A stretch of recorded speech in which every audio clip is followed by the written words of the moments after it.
Good morning, guys. Welcome back to the second half of the Smokenator series. So it is now Sunday, and I've got the kettle set up with the Smokenator. You guys saw how I installed it yesterday. It was quick and easy.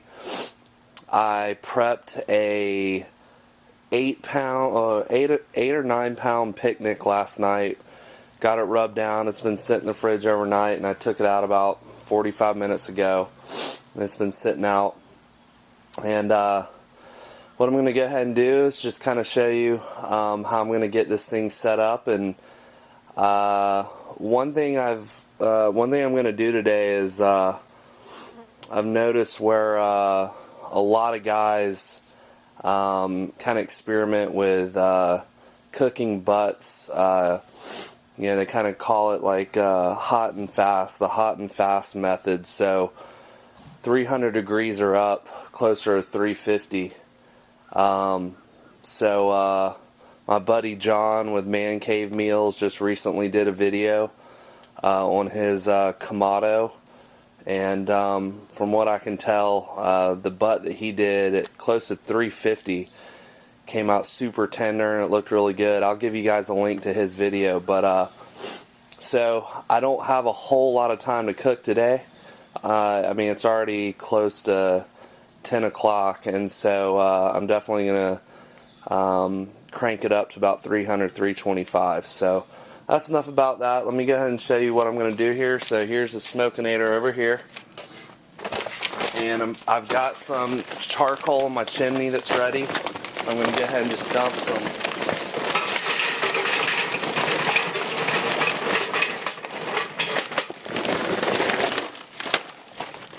unlit coals here, and just spread them around a little bit.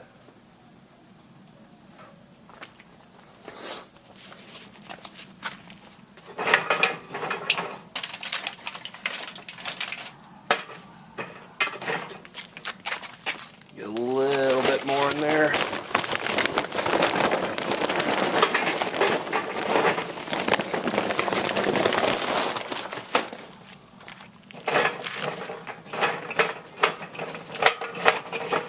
And you can they really pack into both sides, so you know, you just kind of push them back there and they get back there pretty good. We're going to get some apple wood chunks in here. I need to make sure I have enough room for the water pan. Let's see if I can get this big chunk right here in.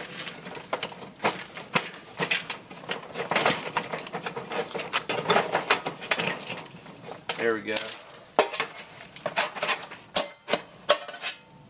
Alright.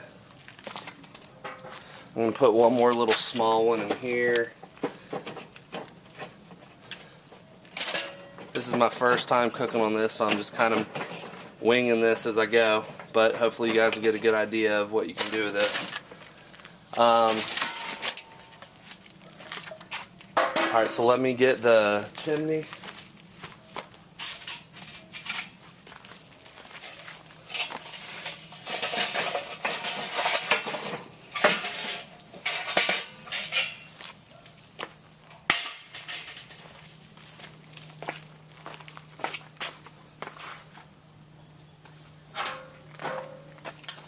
And we'll just spread these around.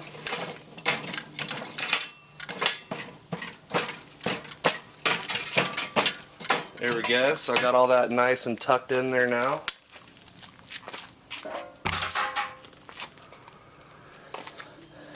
And what I'm going to do now is just put the water pan down there. I'm trying to get this piece of wood out of the way. It's kind of messing me up. There we go. Woo.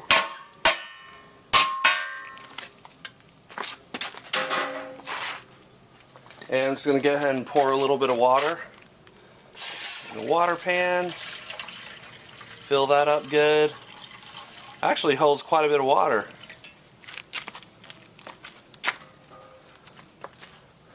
And what I did, you can see I've got a piece of foil I laid down in the bottom just for any of the drippings that miss this water pan, just so all that gunk doesn't get all over the bottom of the kettle. So I'm going to set this pan right here in the middle and also put some water in here. Don't need to go too crazy with it. We got that.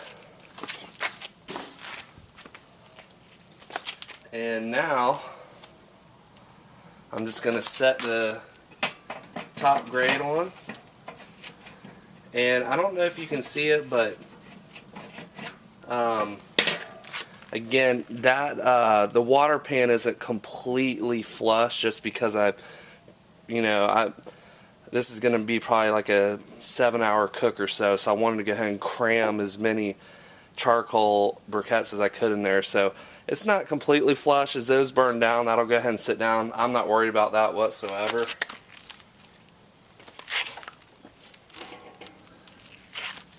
Here's our nice picnic.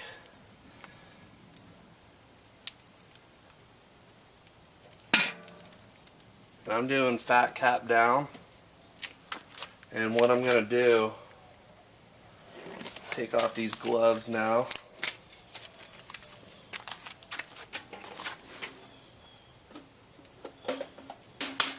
I've got some of this homemade rub here. This is actually from a couple videos back where I showed you guys one of my just basic homemade rubs. I'm just going to sprinkle a little bit more on top of this guy.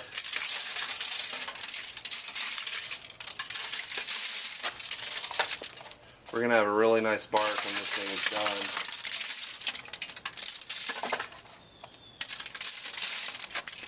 done. That looks good to me. Okay, so now what I'm going to do is go ahead and get my pit probe on here from the DigiQ. I'm just going to sit this guy about right there. Then what I like to do, I like to kind of just keep an eye on, since I'm also using my Maverick ET732, I'll put the pit probe on this guy on the other side. It just gives me kind of a good indication of what's going on inside of my cooker.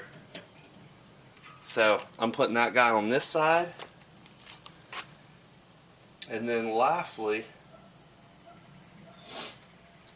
I'm going to take the food probe from the Maverick. Just take this guy and just get him right in the middle, just like that. And let's see, am I forgetting anything? Let me go ahead and crank up the DigiQ, and I've got, I'm just going to dial this guy in to 300 and just let this thing get going. So normally I would let this go ahead and cook for 45 minutes or so, but like I said, I'm in a rush, so I'm just going to go ahead and get this thing started, and I'll check back in about a couple hours and let you see what it's looking like. Hey guys, it's been about an hour and a half, and I wanted to go ahead and show you guys what this is looking like. I haven't checked on it yet. Let me go ahead and show you what the Maverick is reading. So the pit's right around 311, the meat's getting close to 100. Again, it's only been about an hour and a half, so I expect the food to start climbing up pretty shortly. I don't know if you can hear it, but the DigiQ has the fan on the DigiQ pretty much has been cranking almost non-stop, and that's really just because I only have charcoal on that one side, and it's kind of protected by the metal, the Smokenator. So it's doing a good job of keeping this right where I want it. So that's looking pretty good. Let me go ahead and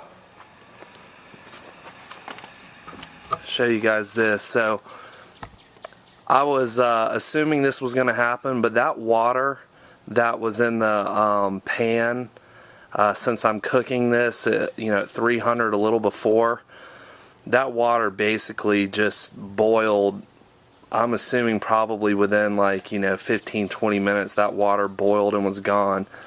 So that's really why I think it's important to have this, if you're cooking up above, water boils at what I think 212. So if you're cooking hot, anything past that, then you're going to want to have plenty of water in here. So that's why I have this water pan down on the bottom, in addition to catching the dripping. So I'm going to be honest, I'm not even going to mess with putting any more water in that pan right there, because it's just going to boil out pretty quick. But what I am going to do is go ahead and put a little bit more charcoal in here.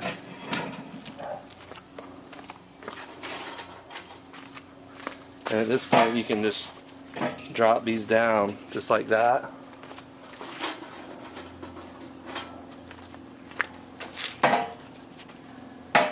See how easy that is?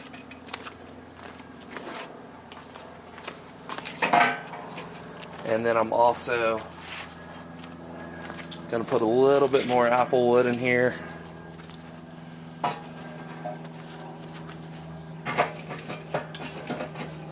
Get that down in there. And we'll get this shut back up. There we go. So it's going pretty good so far, so we'll check back in soon. Alright guys, it is 2:15. So I got this picnic on right around 10 o'clock, and as I was saying earlier, it's I trashed the packaging, but I'm pretty sure it was close to an 8-pound picnic. You can tell just by looking at it, it's pretty decent size. Let me go ahead and show you the Maverick. The kettle's been holding strong at 307. So the DigiQ, has been a good job of keeping that fire up in the Smokenator, going pretty good. And we're at 180, and I really expect maybe another 45 minutes to possibly an hour. We're going to be right at 195 or so, and I'll pull this guy off and foil it and let it rest for a couple hours. It's about to dump here. I just checked the radar, and there's a pretty big storm on its way, so I wanted to go ahead and let you guys just see how this is doing real quick before it opens up on me. So there you go. I did have to add a good bit of charcoal to the Smokenator about an hour ago. My Maverick went off because it dropped 30 degrees pretty quick, and I've got some alarms set on it.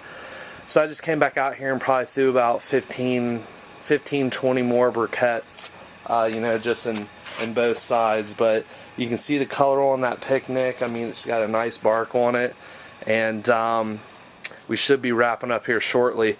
What I'm going to do is I'm going to just go ahead and get it foiled, and then I'll pick up with one last part of the video when I show you the final product, and we'll look and see how tender this guy came out.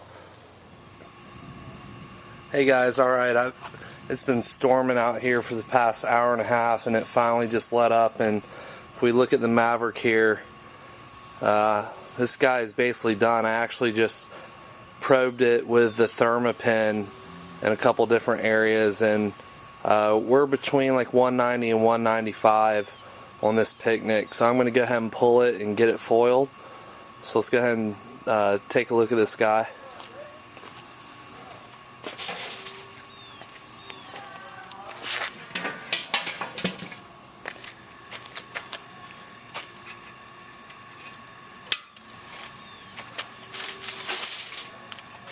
It's looking pretty good. This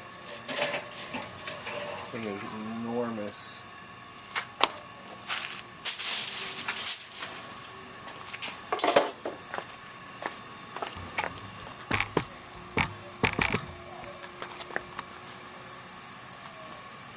Zoom in there a little bit. It's got some nice bark on it. And I always use heavy duty foil. I don't like to buy the cheap stuff because it will tear, and I always double foil. Pull this over.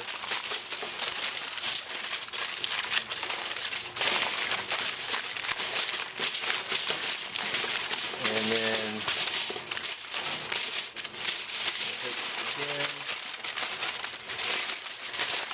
we're going to be eating in about an hour and a half, 2 hours, so this will just sit in a cooler in this foil.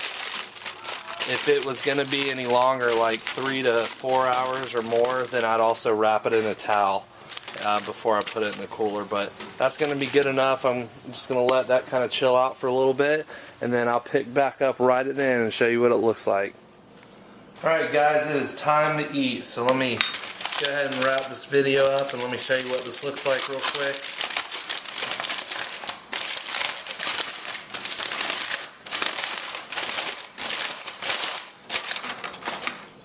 So let me just pull a little piece off right here.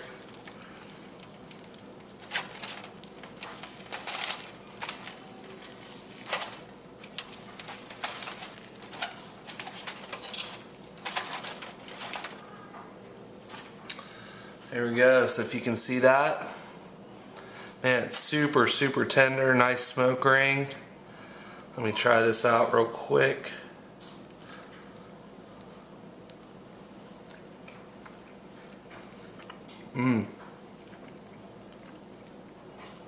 That is really good. Turned out really good. So, a couple just quick closing comments on the Smokenator. I think it did a really good job. The water isn't going to last you that long in the water pan, especially if you're cooking at a higher temp. That's just going to boil and evaporate pretty quick. And then I did have to refuel several times, even though I had that thing packed out. But I do like how it keeps everything nice and neat. He's got the heat diverter there, so it's pretty nice way to control the heat. And yeah, so I think all in all it's pretty good, and I'll be using it from this point forward on most of my slow cooks in the kettle. So appreciate you guys watching, and we'll pick up again soon.